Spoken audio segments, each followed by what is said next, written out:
Hi, my name is Frank. I'm Sherry. It's Friday. That means it's time to kick back, relax, and talk music. Today we're talking about Amazon's latest shenanigans. We're opening the mail. But first, Record of the Week.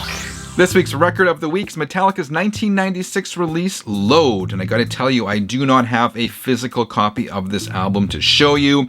I remember hearing it for the first time back in 96, and I just didn't like it. I mean, I even liked the Black Album, but that was really the last Metallica album I bought up until their latest one, Hardwired to Self-Destruct.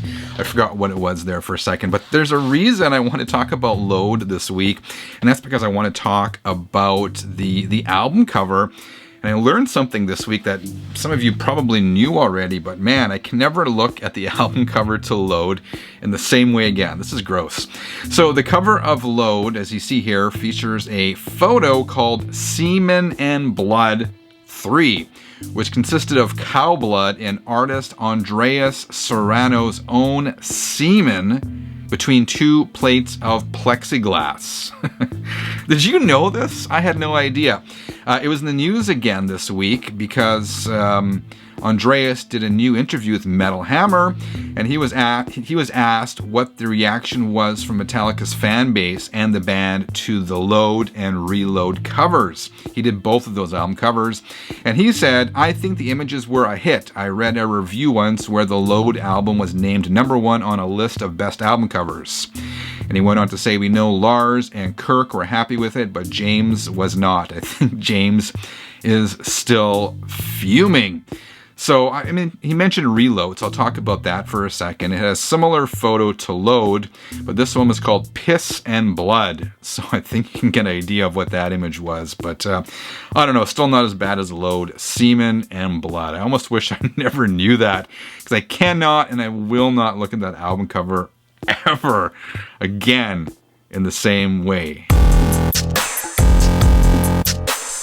I'm going to get Sherry down here in a second. We're going to talk about Amazon in the mail. But first, I want to draw for the winner in my giveaway, which I had a couple weeks back. The prize for this one was the bundle of 5 Record Store Day releases from Craft Recordings. Thank you again to Craft Recordings for sponsoring this contest. One lucky winner is going to win all 5 of those Record Store Day releases. I'm drawing here randomly using this random comment selector. Once we pick a name, the winner is going to have until, let's give the winner until Tuesday, May 3rd to get back to me. If they don't get back to me by then, I will redraw. So let's see who's going to win this thing.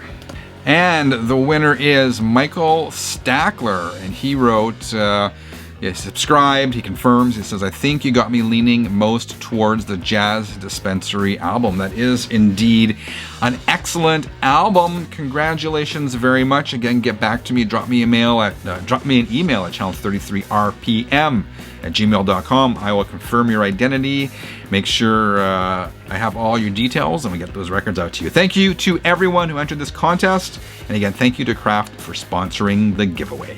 Love vinyl? Tell the world with a Channel 33 RPM t-shirt. Check out the Channel 33 RPM store today.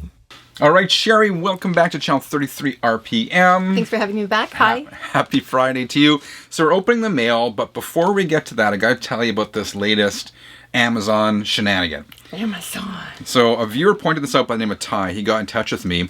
But I guess Amazon is introducing some new safety nets which prevent people from buying multiple copies of the same record. Okay. I don't know if it's an algorithm or what, but apparently this thing is broken before it got started. So check this out. Ty dropped me a note. And he said, "You may find this interesting. Amazon put me in an undefined penalty box for buying too much physical media." Hi. He said, "I had several items in my Amazon cart that showed available. When I went to purchase, half the items popped up as we have changed your purchase quantities to the maximum allowable. The quantity changed from 1 to 0. Said he called Amazon and they told him that he buys too much physical media, and when inventory is at a certain level, he will not have the option to buy for an undetermined amount of time. So no metrics, like he got no info. He didn't know how long he would be in Amazon jail for. He didn't know how many records he's allowed to buy. He just knows that he's cut off. You just know it's not one. No, yeah. It's not one. It's 0, but he doesn't know for how long. Okay. He says he's never bought multiple copies of anything. He says he's not a flipper, he's not a reseller, and he just doesn't get it. He says this may be the shove he needs to stop buying on Amazon and start buying locally. So I kind of said to him, I said, well, how many records have you bought? Thinking, I mean, it doesn't really matter how many you buy, they're business, but whatever. So he said in April he bought 6 compact discs and 1 record.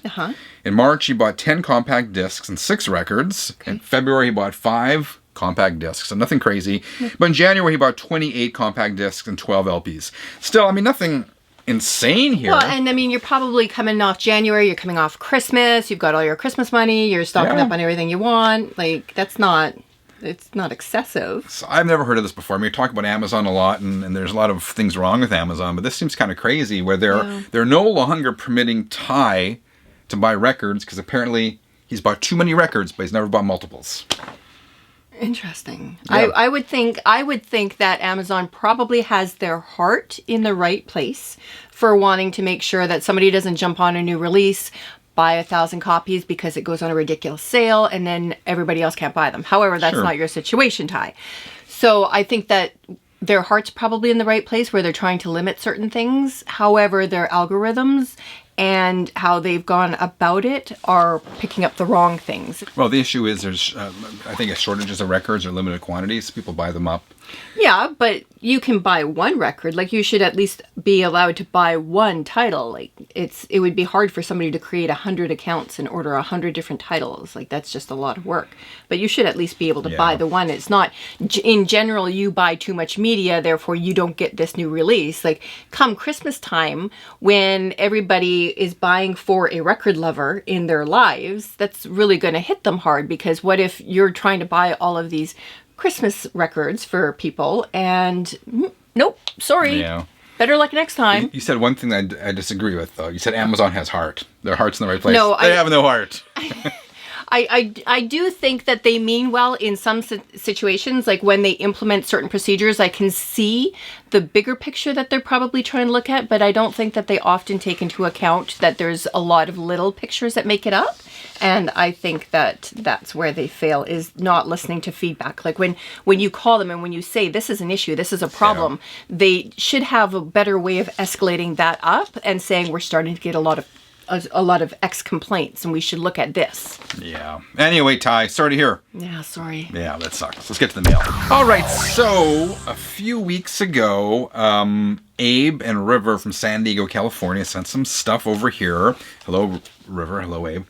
And some stuff in that package was for you, but you were unavailable that evening. You were sleeping. I was sleeping. You were sound asleep when I did the video. It's like I go to bed at the crack of 7 p.m. You don't, but close sometimes. Anyway, so I promised sure I'd be back. So here you are. So River's 8 years old, and he watches these videos with his dad, Abe. And Abe is our age, and this is so he's 25. So he's 25. So this is a hobby he started sharing with his son. Okay. And they're both viewers of the channel, which is awesome. I love the fact that different demographics and different ages. And I try to keep most videos kind of G-rated for that reason, or at least PG. Anyway, so Sherry's here, and now she's going to show the records that River sent over to her and react to them, because we've listened to them. Yeah, we did. We spent last Friday, I think it was, sitting on the couch and going through all of them, and it was a lot of fun. So thank you, Abe, and thank you, River. Yeah. Okay. So what was the first one here? Okay, the first one was Rolling Stones, and this is, what's it called? This is A Bigger Bang Live. Bigger Bang Live. This is a 10-inch EP. Yeah, and the thing that I'll show it in a second. The thing I like about it is that it's a clear vinyl, and it's really interesting. But I actually hadn't listened to this album, and we sat down and we listened to it, and I really like Rain Fall Down. I like the first one. I like it a little bit more than Rough Justice, but they're both good songs. I just like the Rain Fall Down first. So these tracks were taken from A Bigger Bang Live album, I believe it was. And the studio album, Bigger Bang, came out in 2005. And I got to say, I haven't paid attention to any later day Rolling Stones. Yeah, it's been a little bit of an eye-opener sending this over, because we had a good talk about that, about how we listen to a lot of the older music and a lot of the greats and the classics, but they keep putting out records and we don't keep up with them necessarily. And then at Bigger Bang, after we listened to this, I streamed the whole album, like the studio album. It was really good. I might actually end up picking it up. There it is, nice and clear. Yeah, so that was a Record Store Day release back last year, I believe. Okay, so next up, this I thought was the most fun one. This one is the Star Wars Headspace.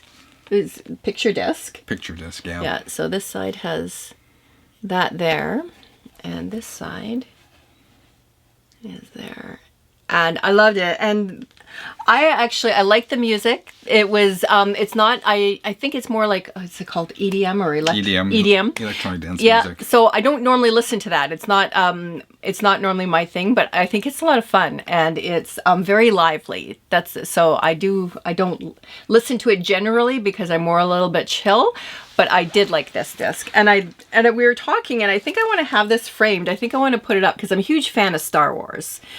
So I mean, I'd make no secret of that on this show. So I really like this. I'd like to kind of maybe see if we can find a frame for it. Or I can put in one of the record frames we have. Oh, I'd like that. So the thing about this album, it was produced by Rick Rubin, famous producer. He's done the Beastie Boys, Johnny Cash, Black Sabbath, I mean, to name a few. But this album is essentially effects and dialogue, samples from the Star Wars movies, none from the original scores, and just sound effects from the movie or movies put to electronic dance music. Kind of cool, the whole packaging and everything. Okay, so this one is a 7-inch Eddie Vedder. And on the one side, it's Long Way, and the second song is The Haves. And I had actually not heard any of these songs either. I like Eddie Vedder. I like Hard Sun. I really love that song. I could listen to that song again and again and again. Yeah, it's a good track. I really enjoyed Long Way. I really like that one. So this album, this is the first single from his new solo album, Earthling, which is released in February 2022.